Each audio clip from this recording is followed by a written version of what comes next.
Ladies and gentlemen, welcome aboard. It is episode, oh my goodness, hold on a second, I completely forgot. 15. Thank you, episode 15, because we're professionals here.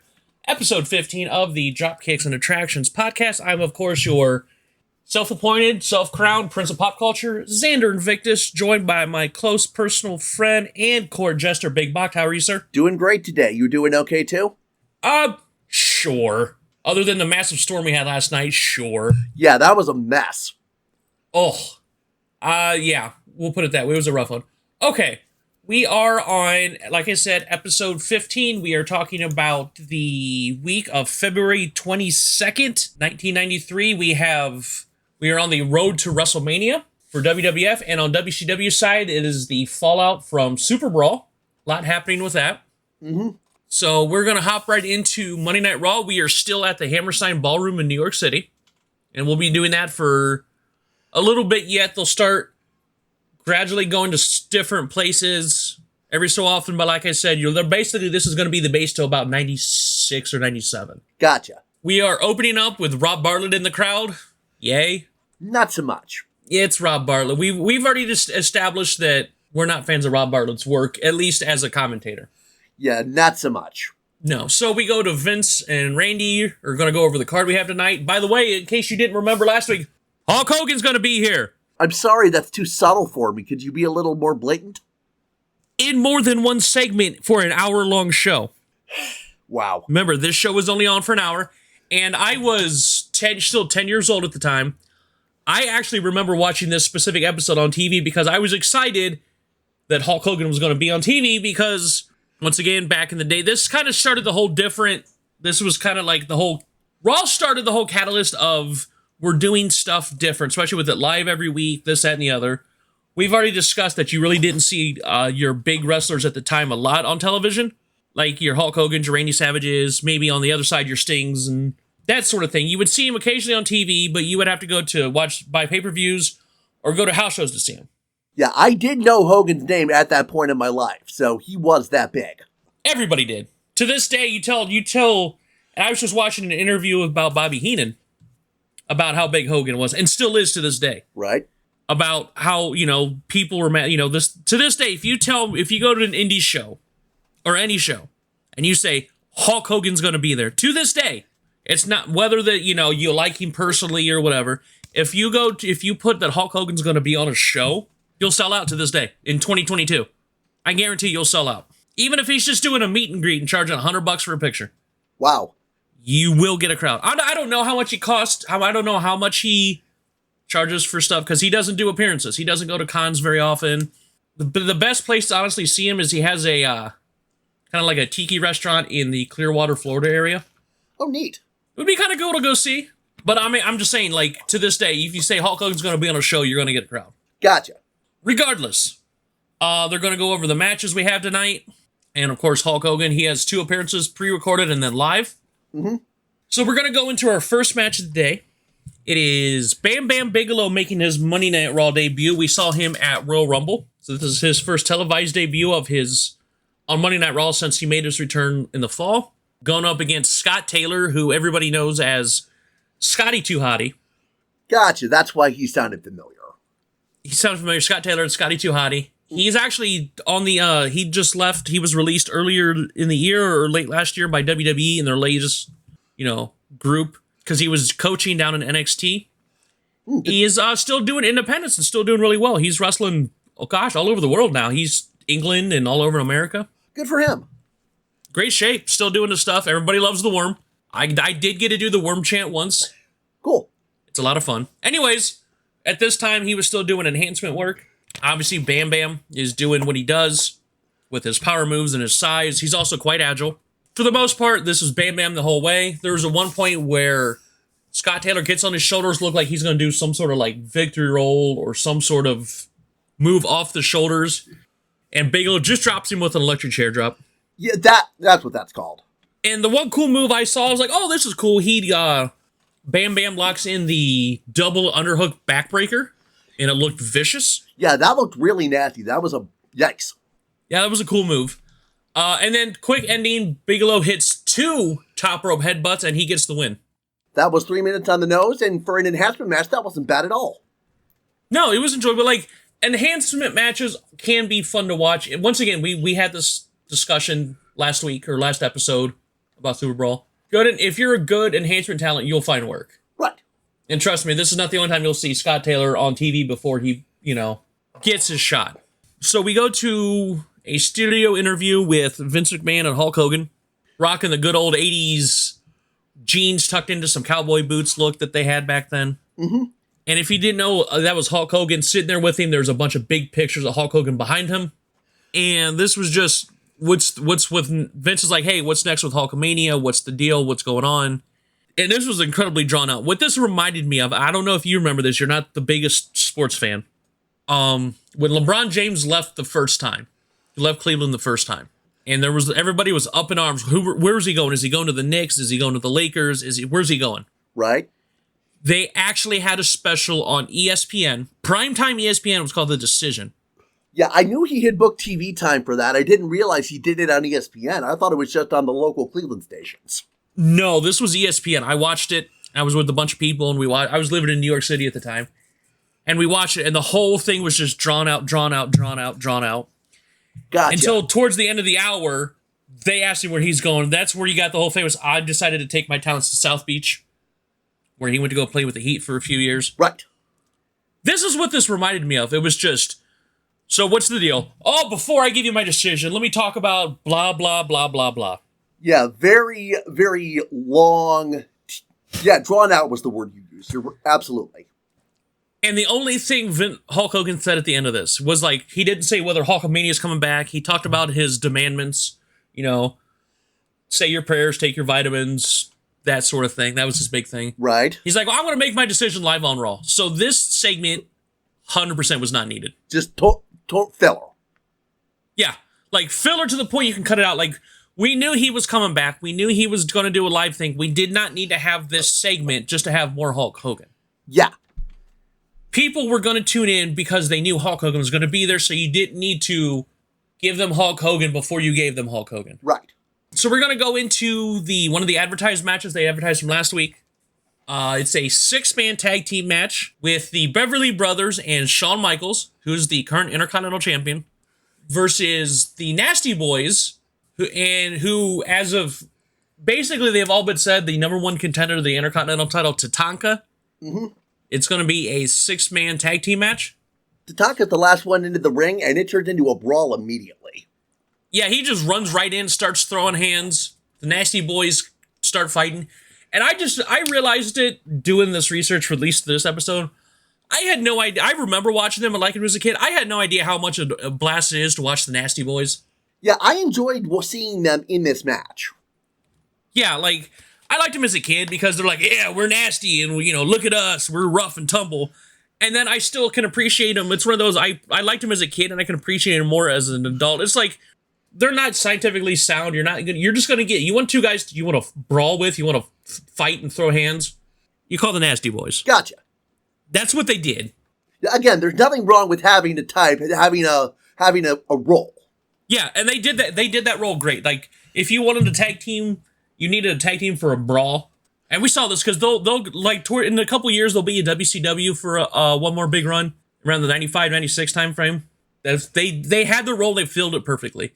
Speaking of which, one of the big spots, and they did it right in early, the double pit stop. And that's what it's called, the trip to Pity City. And all it is they take the other person, their opponent's face, and legitimately rub it right into their armpits. That grossed me out a little bit. That was the pit stop. That was the trip to Pity City. It was funny because I liked it because it fit well into what the Nasty Boys were. Mm-hmm. They were nasty. Eventually, the heels take over early. They're going to isolate Knobs for a quick minute, trying to put pressure on him. Tatanka does get the tag early, the somewhat of a hot tag, and Michaels quickly tags out because he wants nothing to do with Tatanka. There was already a match they had earlier. It was a tag match where Tatanka did pin Shawn Michaels. So tags in, and he works on one of the Beverly's shoulders, putting pressure on the shoulder before tagging in Tatanka. Tatanka gets into an armbar at this point. He gets the armbar. Knobs tags in, and we go into commercial. And we come back, and there's a crazy bump when we come back where Knobs is running right out of the Beverlys, and they backdrop him over the top rope to the floor. Yeah, that was a good spot. That looked pretty painful. That looked painful because it looked like he cleared the ring fully with that and almost flat back that backdrop. Yeah, ow. Yeah, so obviously Michaels is in firm control. He's working on Knobs for a while. The Beverlys do a leapfrog attack where they have the opponent's legs on one of their shoulders and the other one leapfrogs over. One Beverly leapfrogs over the other to land on the other person's back. That was that's something I've never seen something like that before. And that also looked really painful. Where I've seen that, and I know a lot of people that are listening to this that have watched wrestling within the last 20 years will recognize that. That was one of the big moves Charlie Haas and Shelton Benjamin did as the world's greatest tag team. That was one of their trademark double team moves. Gotcha. So I recognized it right away. That was one of their big spots. Michaels goes in for a charge, and Brian Knobs dodges it, and he hits the ring post, but they're still able to keep him from tagging in. So we get a double down after a shoulder block. Mm-hmm. And Tatanka gets the hot tag, and the crowd goes ballistic. Yeah, I could tell how loud that was. Like, I've started listening more for the crowd noise since you pointed out in Super Brawl what they were doing for Eric Watts. Yeah, which we'll get to that later on in the episode. We see more of that. And the crowd goes nuts because Tatanka was very popular at the time. He was one of the more popular good guys at the time. He gets a nice power slam, and he's able to hit his finisher, the Samoan drop. He called it the end of the trail, I believe he called it. I'll have to remember that, to look that up. But that was his finishing move. But the Beverlys break it up, and the teams start to brawl. And so, you get that end of the tag team match brawl where everybody's fighting. Shawn goes for his teardrop suplex. Remember, he was still using this as a finisher. The Sweet Chin Music wasn't his full-on finisher for a while yet. Went for the teardrop suplex, but Tatanka's able to counter it into sunset flip and gets the pin and wins, and he gets another pin over the Intercontinental Champion. The good guys win. And that's a 12-minute, 40-second match. That was a good one. Oh, it was great. I enjoyed it. One of those, everybody got their stuff in. Everybody did what they were supposed to. It was great. I have no problems with it. Yeah, it did. It looked unique. Let me say that. And I remember, I want to talk about it now only because I don't remember when the commercial break came in where they talk about Ico Pro and all that other stuff. They had the commercial for those LJN action figures, the wrestling figures. And which is kind of funny because the British Bulldog's still in the commercial, and we just saw him debut in WCW last episode. Basically, it's one of those and it's great if you watch the Matt Cardona and Brian Myers, they do their whole thing about, they have a huge history about these figures. I think it's a good 5-hour episode. Oh, wow. Where they go through every single wrestler that was released for this, and the ones that weren't released. If you love action figures, like their Major Brothers Wrestling stuff, I love their podcast stuff. Gotcha. Anyways, they go through all these figures, and it's basically, they all had one move. Like, you could do a move with them. Mm-hmm. Kind of like, you can pull the arm back, he does a clothesline or an elbow, whatever. Yeah. I had one of these. There was, out of every single series they had up until, oh God, a long time, because they were still doing, Hulk Hogan had one. Did Andre have one? I don't think he did.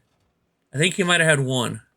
But up until the point where they're doing Jeff Jarrett's and stuff, I think Jeff Jarrett was one that never got, there was a not released set that was supposed to come out. Mm-hmm.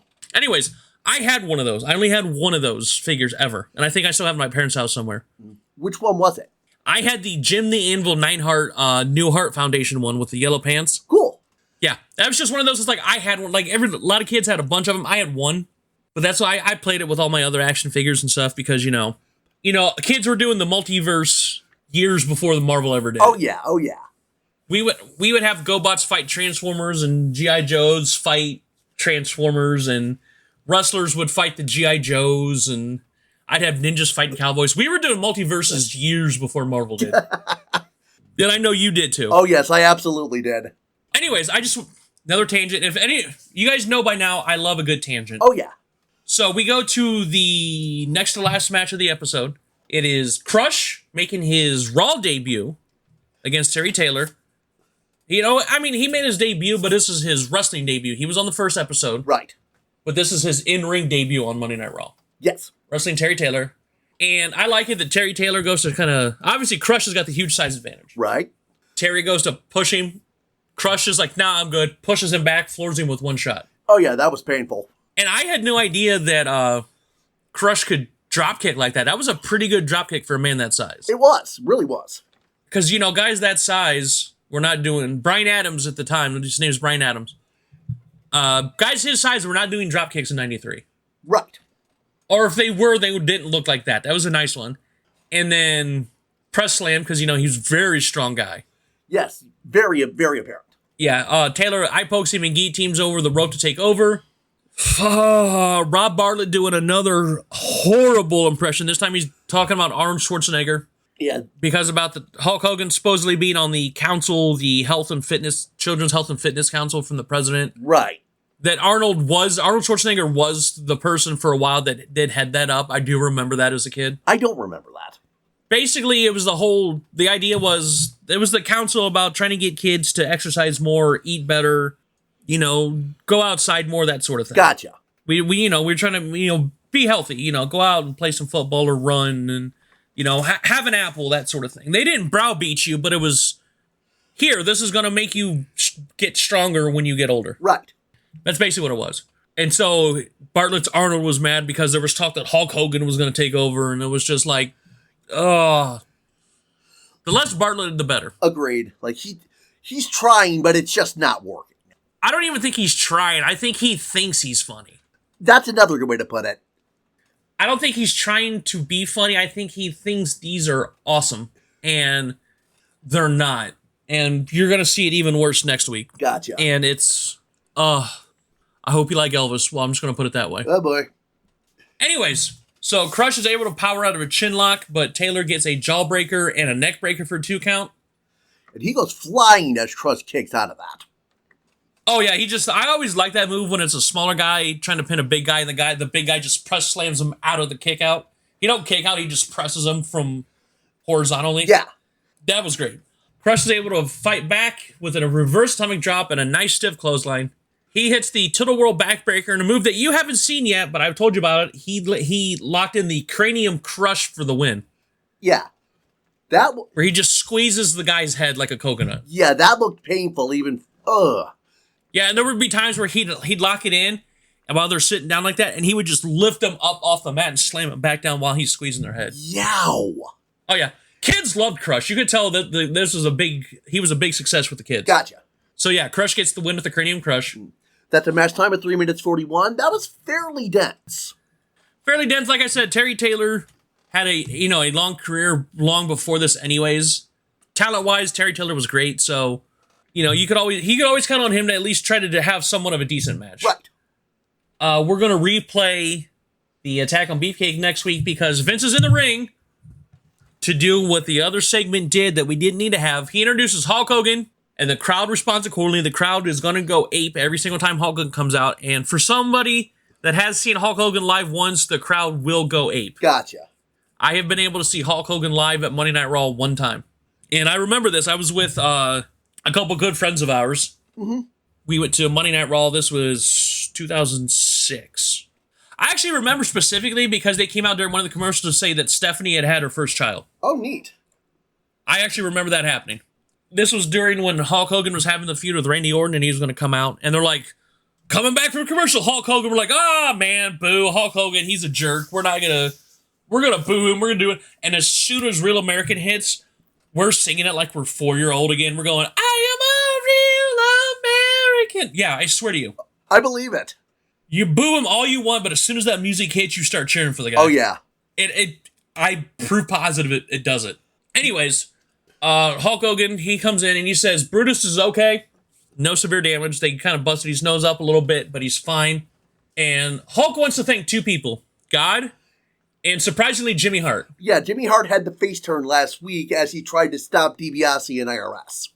Yeah, Hulk Hogan was surprised that Jimmy Hart would do that. Hey, thanks, Jimmy Hart. He also announces that he is back in the WWF. The crowd still goes wild for this because he was out doing movies. And one of those movies we discussed in episode 2 was Mr. Nanny. That was a fun movie.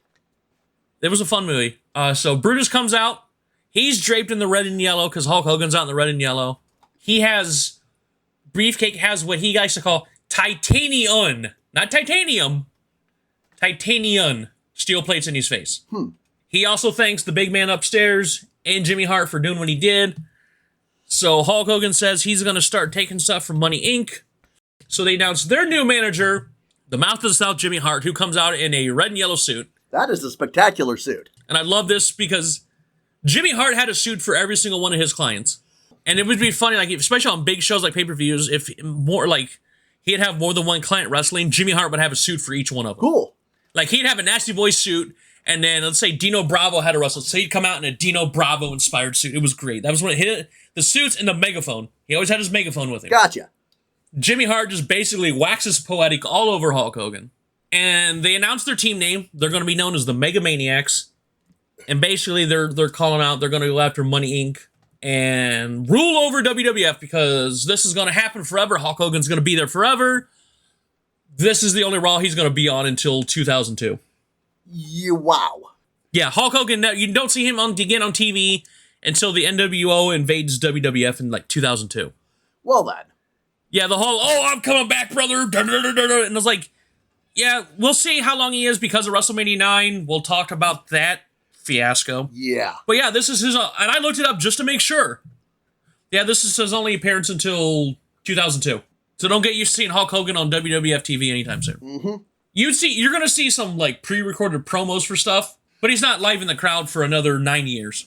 Anyways, we go to our quote-unquote main event of the night, The Undertaker versus Skinner the Gator Man.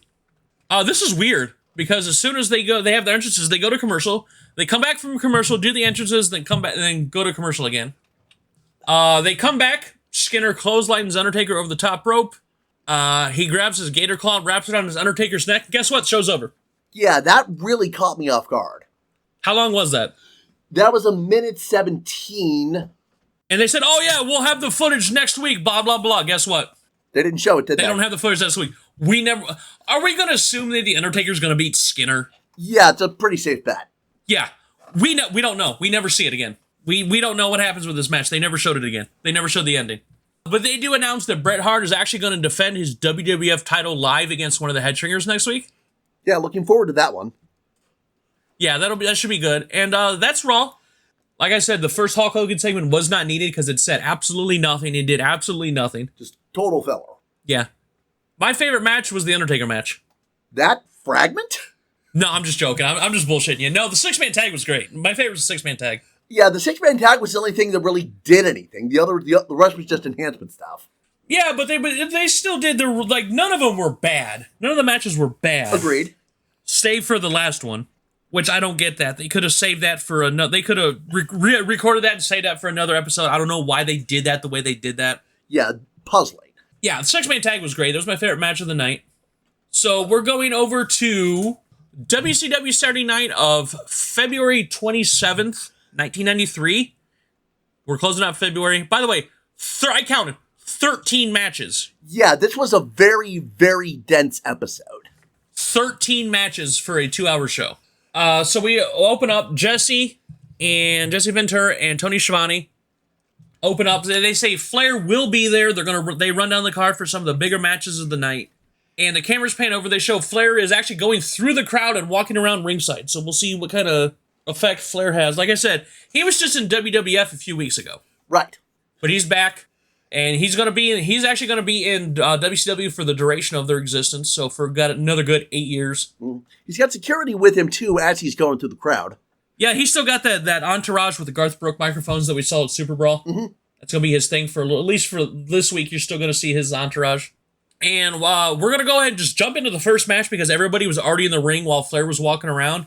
It is the Wrecking Crew, who got screwed out of being in Super Brawl, versus the Cole Twins. And can we talk about the gorgeous flat top mullets the Cole Twins had? That's a very loud hairstyle. Like, I had trouble hearing the announcers over that. Plus, they were bright blonde, too, so you couldn't hear or see. Yes.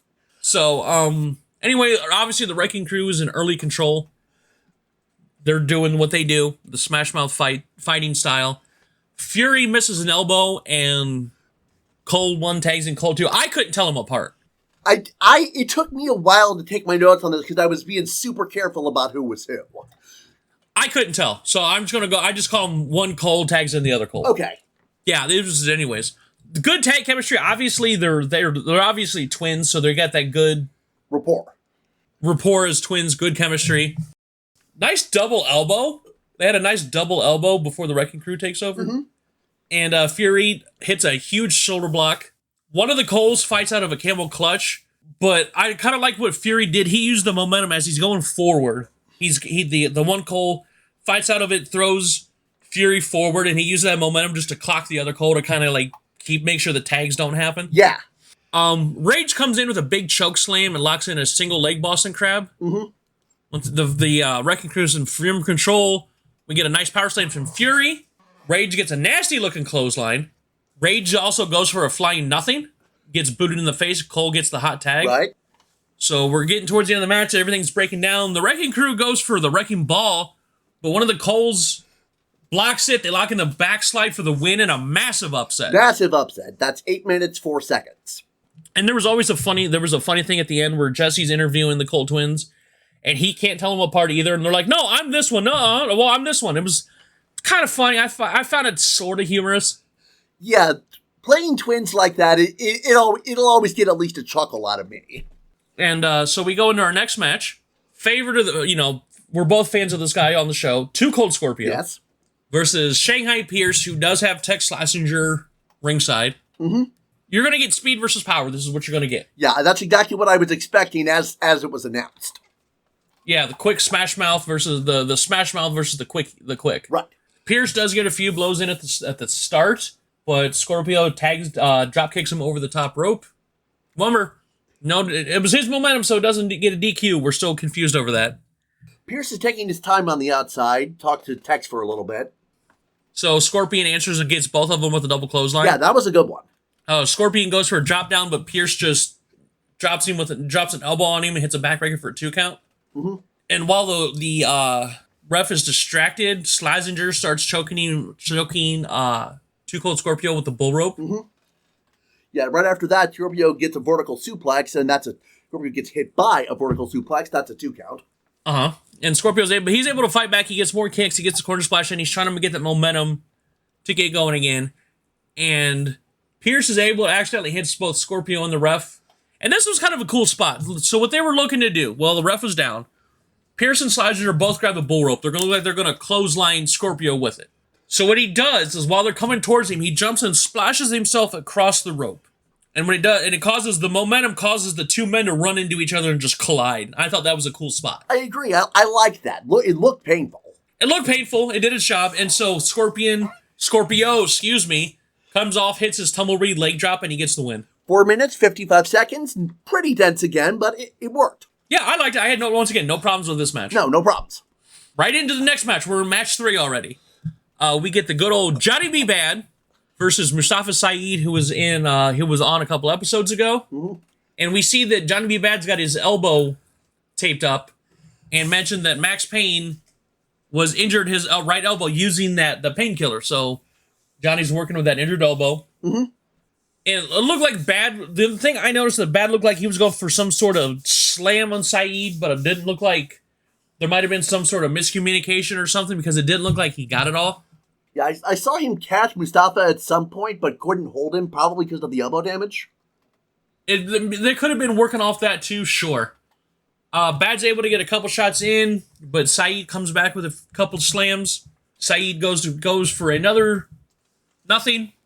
Bad gets a boot up, gets the Tutti Frutti left hook in, and wins.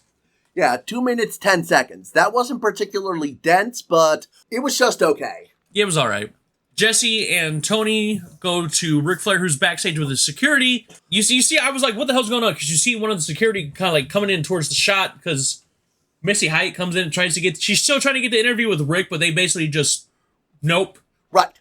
They nope her right out of the shot. So we go into the first tag match of the night.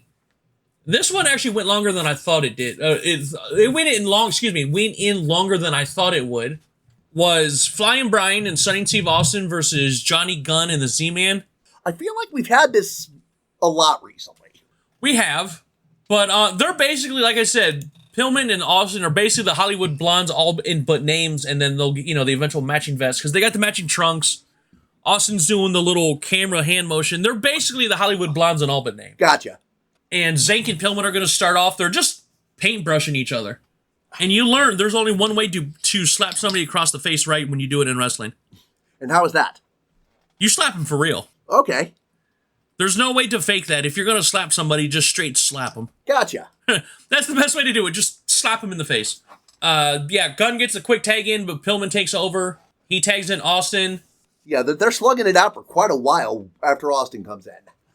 Oh, yeah, Gunn's just raining fists down on Austin. He goes for a roll-up. Austin does kick out. Austin does go for a vertical suplex, but Gunn counters that with a front suplex and an Oklahoma roll for another close count before taking in Zank. Mm-hmm. And Zank, this is a spot I kind of like, where he looks like he's going to just jump, fake out with the crossbody to get the other person to duck. And then once they look up, they'll do another move. And in this case, Zank hits a dropkick. Yeah, that looked good. Yeah, I know Zank would do it a lot. There's other couple people that would do it. They were kind of like fake out. They're going to do the dive to get the other person to dodge. Mm-hmm. And once they look up, they would hit another move. So Pillman does fake a knee injury to get to hit Zank. And he goes off the top, but Zank hits that huge extension, boot to the face. Yeah. That crazy extension he was always able to get. Mm. And the Blondes powder out. And we actually go to commercial on this. This is one of our first commercial breaks. At least the first match with a commercial break. Mm-hmm. Gunn and Zank come in control. They start doing some double team moves. But they get caught in the heels corner. And Gunn's in deep trouble. Austin takes over. Gunn's in deep trouble. Oh, yeah. He's getting brutalized. Pillman comes in. Gunn tries to fight him out of the corner. Austin tags in. Austin goes to lock in for a sleeper. Gunn hits a jawbreaker. Try to get that desperation tag. Pillman comes in, tries to lay in a crossbody, but Gunn ducks it, and Pillman eats shit. Mm-hmm. And Zank finally gets a hot tag. And I also noticed that if you watch the hard camera side, the camera's facing the crowd. Mm-hmm. And I like this, too. This was great. There was a crowd about in the middle of the seats. There was a group of kids. They looked like teenagers. Just absolutely cheering for everybody. Those guys were active the entire show. I didn't notice them. I was super focused on the actual wrestling. Oh, I noticed it. Like when Scorpio was out there, we're going, whoop, there it is. Whoop, there it is. Like they were active the whole show for everybody. There was a couple rows of them. It was awesome. Oh, actually, now you mentioned the whoop, there it is. I heard them at some point doing We Will Rock You. That too. Like they were hot the entire show. It was like if you watch it again, they were kind of like in the middle, facing hard camera. Gotcha. So, anyways, Zank comes in, gets that hot tag, takes both of them out. So he's a house of fire. He goes to he gets an O'Connor roll in on Austin while the ref's distracted. Pillman comes in, hits him from behind with Air Pillman, and Austin gets the pin on this. Yeah, 10 minutes, 18 seconds there. Great match. Oh, it was a good match. It was, as of right now, my match of the night. It was at least my favorite, at least for the night so far. Next match. Like I said, they were hot and heavy. Like I said, we had 13 matches to go through tonight. A lot of quick ones, but they all did what they needed to. Yeah. We get the WCW Saturday Night debut of the British Bulldog Davey Boy Smith going up against Sergeant Buddy Lee Parker. Match starts off with some collar and elbow tie-ups. Those are always fun to watch. Yep, Parker gets the early control, but Bulldog lands a hip toss. And he also gets a crossbody and locks in an arm bar there for a little bit. Mm-hmm. But he does get a boot in the corner, a roll up. And the spot you like where Bulldog just presses him right off of him. Yeah. He gets that massive delayed suplex that he was known for, the hanging vertical suplex. Hanging vertical, that's what it's called. Okay. Or delayed. I think in WWF, I think he actually did this to Vader once. Oh, wow. Like, yeah, he was, when I say British Bulldog was strong, or he was able to at least get him up and hold him there for a second. He wasn't able to, but the fact that you can at least do something similar to that to a guy like Vader. Right. You're strong. Corner clothesline, running power slam, match is over. 3 minutes, 33 seconds. Pretty good for that. Yeah, and then Tony comes out, he's going to interview Bulldog, and pretty much it's the same message from Super Brawl. Yep, he's gunning for Vader. Yeah, basically it's the exact same message. We get our next match. Marcus Alexander Bagwell versus Mike Thor. We get early control from Bagwell. Like I said, it's the basics. If you watch, he was doing a lot of the basic stuff. And once again, like I said, we learned this in wrestling school when I went through, and any good wrestling school will teach you. If you got the basics, they ground the basics into you. Right. If you don't know the basics, there's no way you can do anything else. Yeah, sometimes the basics are all you need. Yeah, and like, oh God, one of the first moves I learned was a body slam and the vertical suplex, and I want to say that was 5-6 months into training. Oh, wow. Well, we had training like multiple days a week, but I know it was a few months in before I learned how to body slam and vertical suplex somebody, because it's like, drills basics, drills basics, drills basics. Gotcha. Because we're not going to teach you the pretty stuff. If you don't know how to bump, we're not going to teach you how to do suplexes. Right. You need the basics first, then you do the fancy stuff. Yeah, like the chain wrestling. Like I did the arm wringer hundreds of times. You know, the classic arm wringer hammerlock. I did that stuff hundreds of times before I even breathed a body slam. Right. So, basics, basics, basics, basics, basics.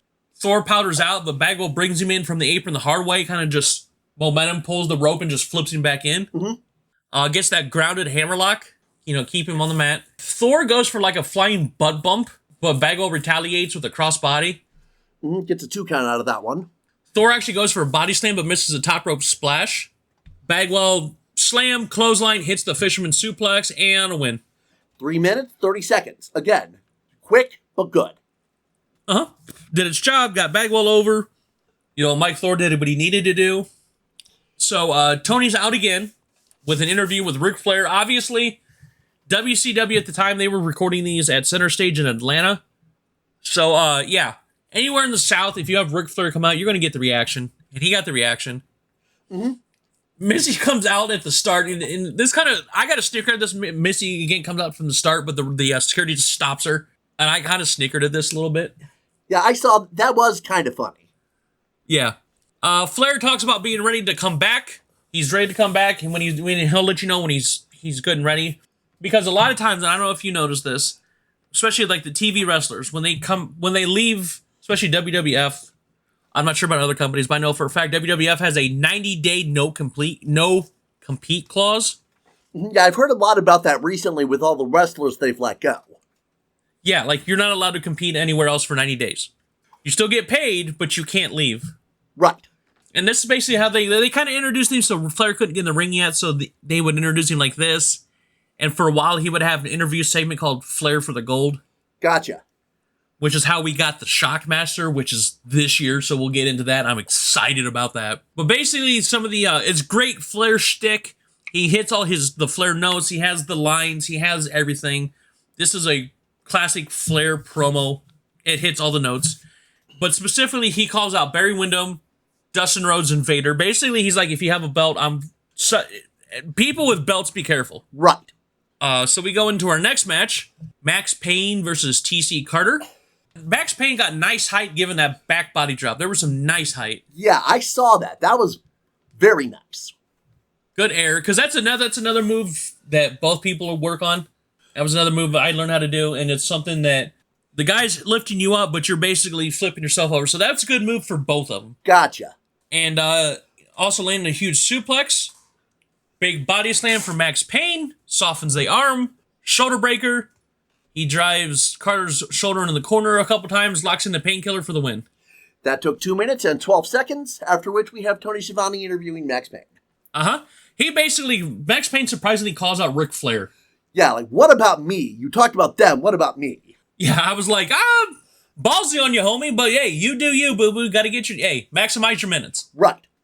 And we get the natural, Dustin Rhodes, huge fan of here on the show, versus Wild Bill Irwin. And Irwin's a little bit controlled, but Rhodes levels him with that famous clothesline of his. And we see that Paul Orndorff actually comes out to the announcer table in his robe, and basically he's trying to insert himself as the next in line for a U.S. title shot. Right. Nice take. Rhodes got this nice slick-looking takeover before Irwin hits a side slam. And they go back and forth, and Rhodes goes for this cool-looking, kind of like a different version of Bulldog. He kind of leaps with it. It looked a little like a sling blade to me. Almost a little bit without the spin, but Irwin landed weird a little bit. You can tell Irwin kind of almost like he kind of slipped out of the hold a little bit. I did see that. It landed weird. But obviously that was the finish. Bulldog, 3 count, match is over. Yeah, 3 minutes and 1 second. Not a lot happened there, but it got Dustin over, so that's what we needed. Yeah, and Orndorff basically calls, like I said, Orndorff's going to call out Rhodes for a title shot. Rhodes is like, hey, I'm here. You know, he's a fighting champion. He'll take on anybody. Right. We get the DNA podcast debut of Van Hammer. They're still talking about his arm wrestling tournament. They're still working on that storyline with him and Big Vinny Vegas. We'll see how that turns out. Van Hammer lands a couple body slams. Baker powders out. He gets back in. Hammer gets a double underhook suplex and a weird dropkick that didn't look like he got much air on it. It landed weird. Yeah. Like he got maybe up to the guy's hip. So Baker powders out again. When he gets back in, Hammer drops him and drops Hammer with a suplex. It looks like this was really weird. Like this match did not work. Like Baker looked like he was trying to give it kick, and somebody messed up something somewhere because it looked weird. Like they just got confused what they were supposed to do. Yeah, something was screwy about this match. So Hammer answers with a clothesline back suplex. He hits his finisher with a rebound suplex, and the match is over. Yeah, that one's 3 minutes, 23 seconds. This one wasn't that good. Yeah, no, this might be my least favorite match of the entire episode. I'm going to agree with you on that, at least at this point. So we go to another tag team match. It is Vinny Vegas and Big Sky versus TC McCoy and Terry Travis. And if Big Sky looks familiar, this is where our pop culture comes into play. That is actor Tyler Mane, who wrestled for a short time in WCW. The name sounds familiar, but I can't remember anything he's done. If the name sounds familiar, he was Sabretooth in the original X-Men trilogy. That's what he was most known for. Oh, neat. He's done, he's acted in other stuff, but most people are going to recognize the name as he was Sabretooth. Gotcha. So if you've seen at least X-Men, or at least the first 3 X-Men movies. The Fox ones. That's Tyler. Yeah, that's Tyler Mane. Gotcha. Actually, no, Fox did all the X-Men movies all the way through. Oh, right. Yeah, but at least the original trilogy. Yes, gotcha. He was Sabretooth. Anyways, so Vegas, he gets full control early. But this is the first time we've seen Big Sky. This is the first time I remember watching him, period. Mm-hmm. But Big Sky comes in. He looks to shove McCoy in the corner, but I don't know if it was momentum or somebody tripped, but McCoy just kind of stumbles out of it. Yeah, it looked like he was forcing McCoy to tag Travis in. A little bit, but it looked like it was somebody stumbled somewhere. But Sky answers with a huge clothesline. Travis does tag in, but he eats a huge choke slam. Vinny tags in, hits a clothesline. Sky comes in, hits Travis with the huge slam and a Samoan drop. Mm-hmm. Vegas comes in, Snake Eyes, match is over. Yeah, 4 minutes, 32 seconds. This was also underwhelming. But it wasn't bad. Besides some of the other tag matches, this was not there, but it wasn't awful. No, like I said, just underwhelming. And we get into the next match. We're on match 11, by the way. Wow. Yeah. The Barbarian versus Rip Rogers. I loved this match. This was great. This was funny. I snickered a few times because Rip Rogers goes in for a handshake, but Barbarian just crushes his hand. And Barbarian just goozles him with a headlock, crushes him. Rip Rogers was selling his ass off this whole thing. Yeah, he was really making Barbarian look strong. Yeah, like I said, Rip Rogers has trained a lot of people that are on TV now. So this is when you know your role in a match. Like every time he would do something, it would just be like he got shot. I had a blast watching this match. Yeah, it was fun. It was fun. There was a massive clothesline Barbarian about partway through, but like absolutely nothing Rip Rogers was doing was phasing the Barbarian at all. Yeah, he was trying his heart out and it just wasn't working. And every time Barbarian would hit him, he'd sell it like death. It was great. Yeah. And Barbarian, basically, this was the whole thing, the whole match, but Barbarian would hit a huge boot for the win. Mm-hmm.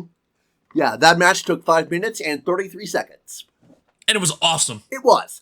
This is where, and we've talked about, like, a big example of this is this past year, this most recent WrestleMania this year, where you had Johnny Knoxville versus Sami Zayn. And they did a lot of jackass shtick. They even had Wee Man body slam Sami Zayn at one point. For a match, does a match quality like this was a squash match. Yes.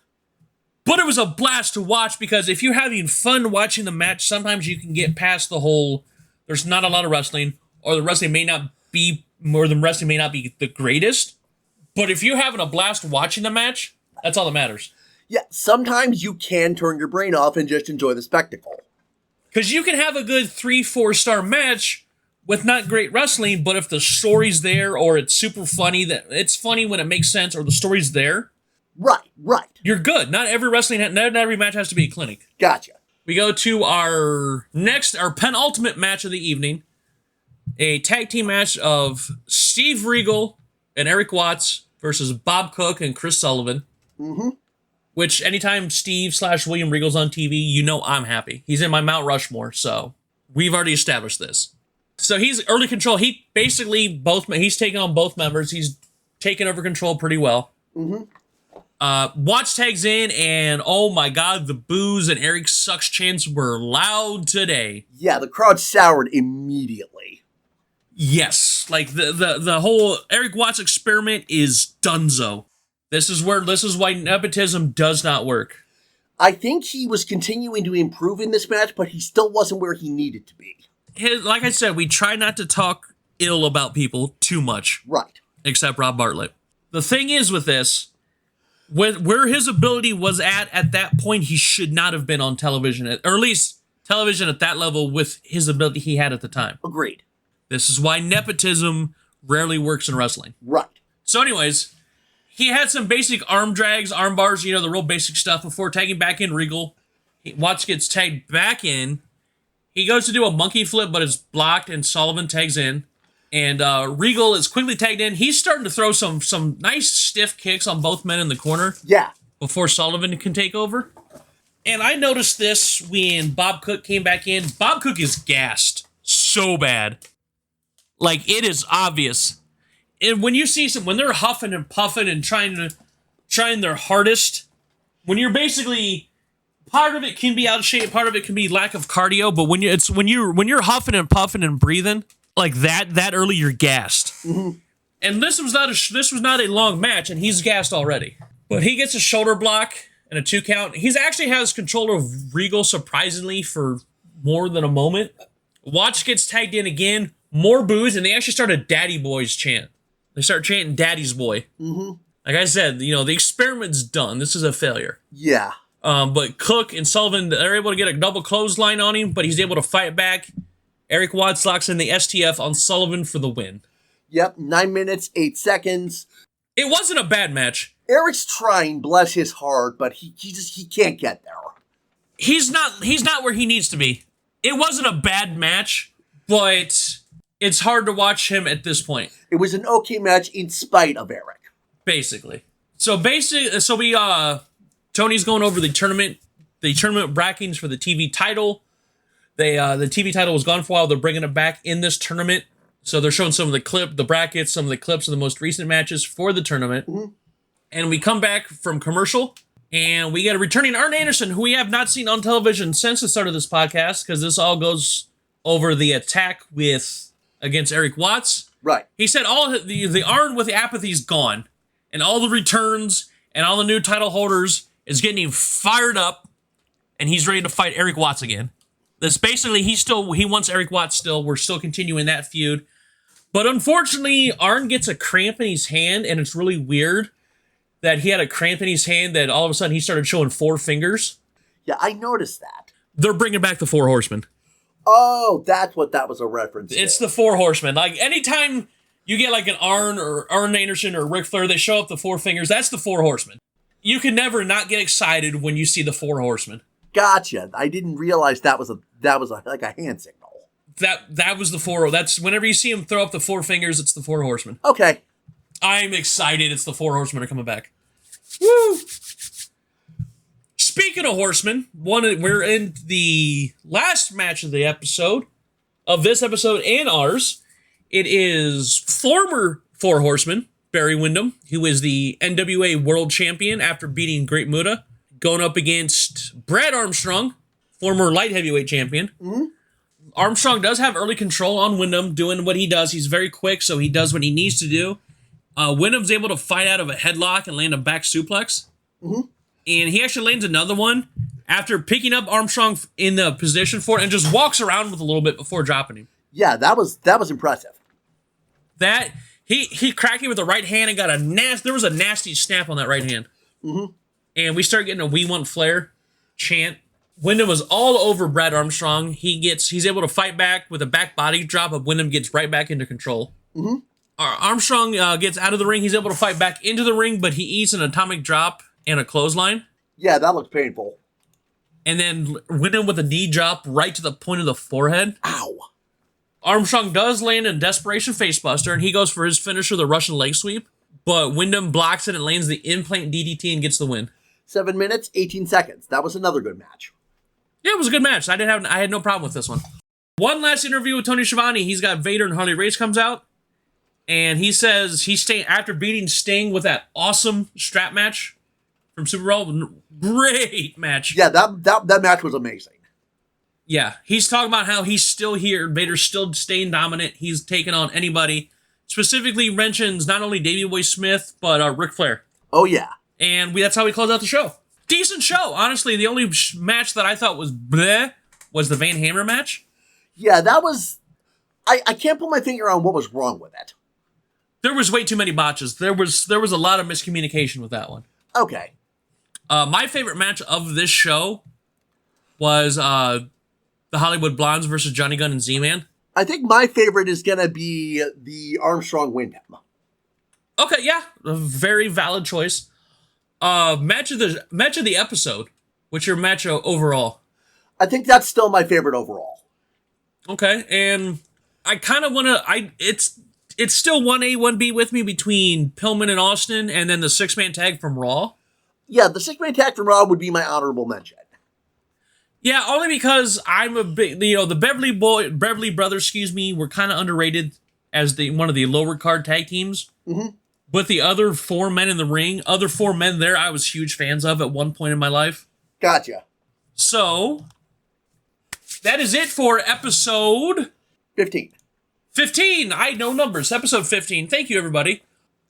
Next week is our attractions episode. We are doing our first drama TV show.